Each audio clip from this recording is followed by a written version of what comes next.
forgot to unmute. Kia ora guys, Rita the Kiwi here.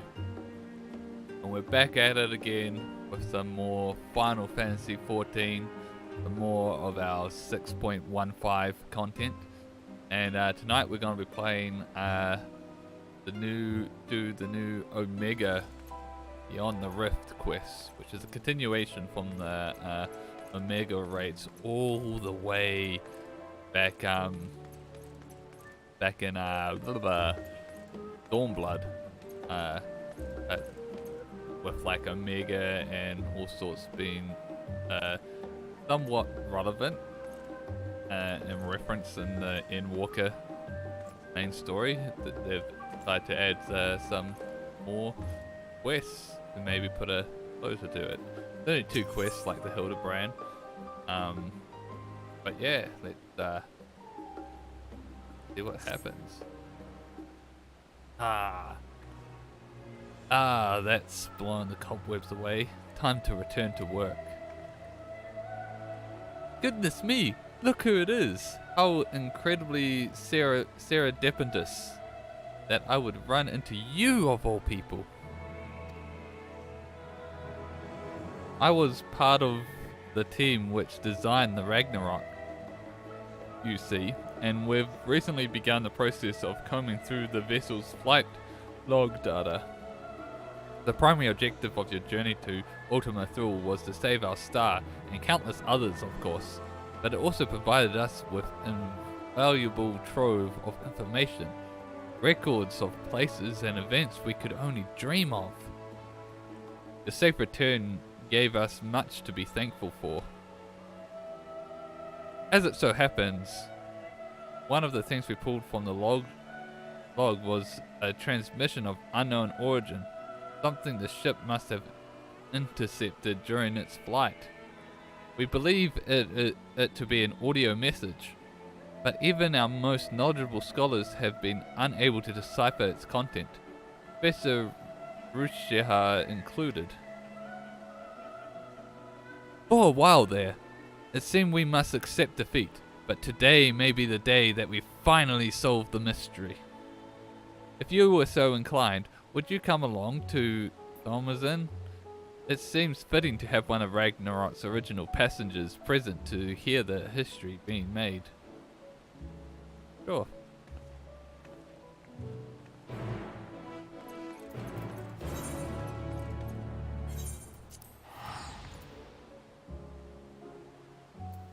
Boom, boom, boom. Boom, boom, boom, boom, boom, boom, boom.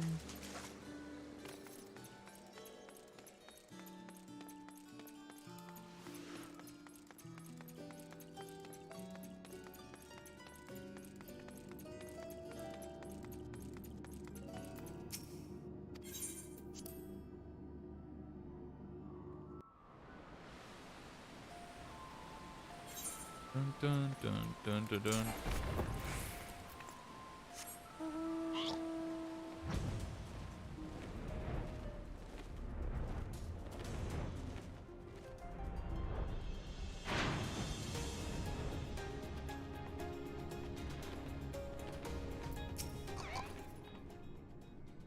There you are.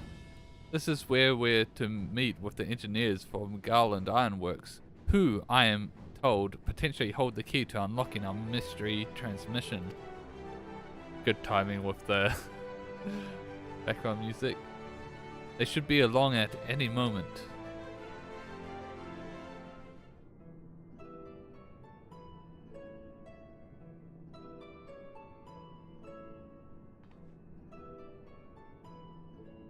Sorry, we're late. We had some trouble finding the right... Gods, is that you, Teru?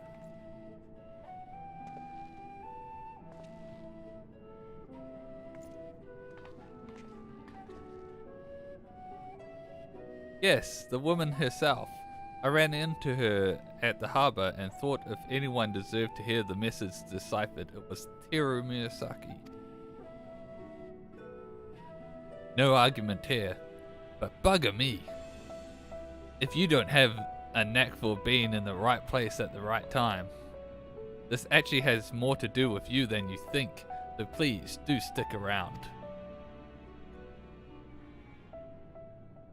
Shall we pick up from where we left off then? As I was saying, we think the transmission on the Ragnarok intercepted is a message of some kind, albeit in a language entirely alien to our ears. Alien being the operative word here. Considering we received the message out in the great expanse, its origin was likely some distant star. Unfortunately, our list of off-world allies is presently rather short, thus we were resigned to the fact that the meaning behind the message would remain beyond our understanding. That grin. One of my colleagues, however, refused to give up. He remembered the Ironworks engineers who had been so helpful in the construction of the Ragnarok, and turned to them for insight into our seemingly impossible problem. That look.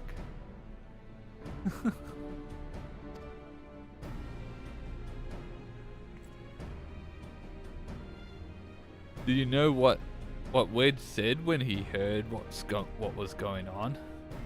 We should have Omega listen to it. I bet it can tell us what the message means.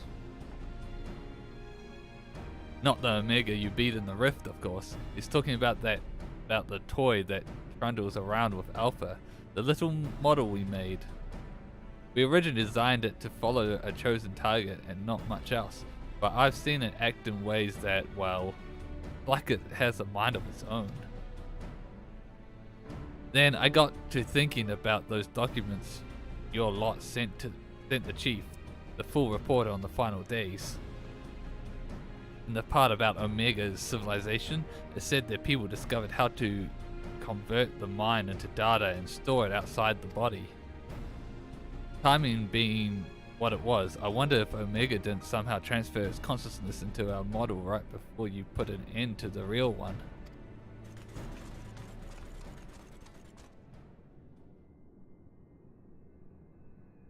So, in an effort to get to the bottom of that, as well as take a crack at this indecipherable message, we decided to make some modifications. With help from the Laborato's technicians, we've upgraded our toy Omega with a fully functional vocalization module. We played the transmission for Omega, and I think it's ready to share.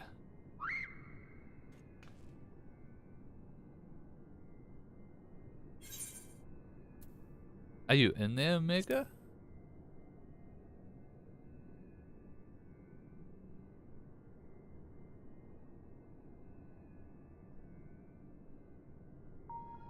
Affirmative. If by Omega you are referring to my consciousness rather than my entire former chassis existing inside this considerable smaller frame.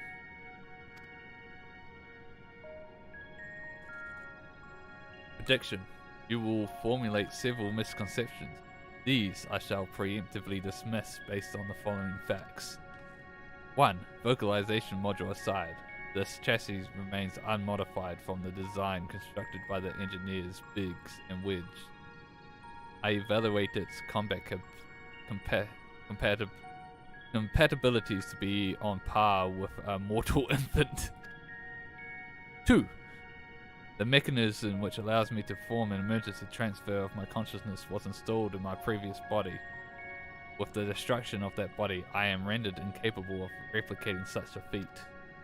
Should this current material form be destroyed or cease to function, all cognitive awareness or presence I possess will also be lost. Conclusion. I present no threat to you or your star, nor do my projections indicate the necessity to inflict harm.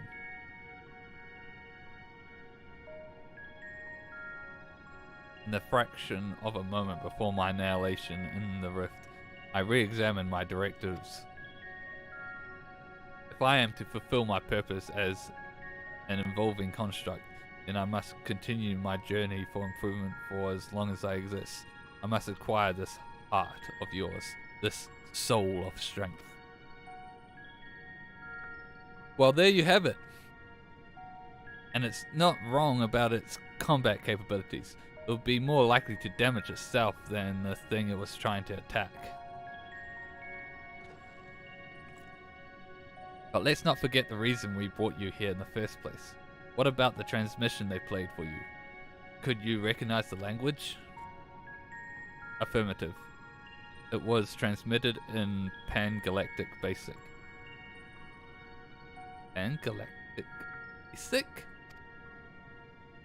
A common language in comparatively extensive usage throughout the worlds we have conquered.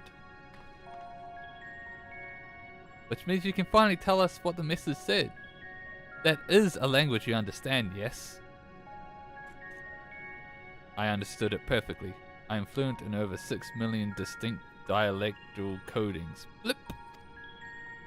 My cooperation in this matter, however, is conditional. Elaboration. Your chief Sid utilizes the flaw as part of his unorthodox filing system. It allows me to scan the report on the final days. I'm aware that my home star, the one you call Alphatron, was obliterated in the aftermath of Sir and Meteon's meeting.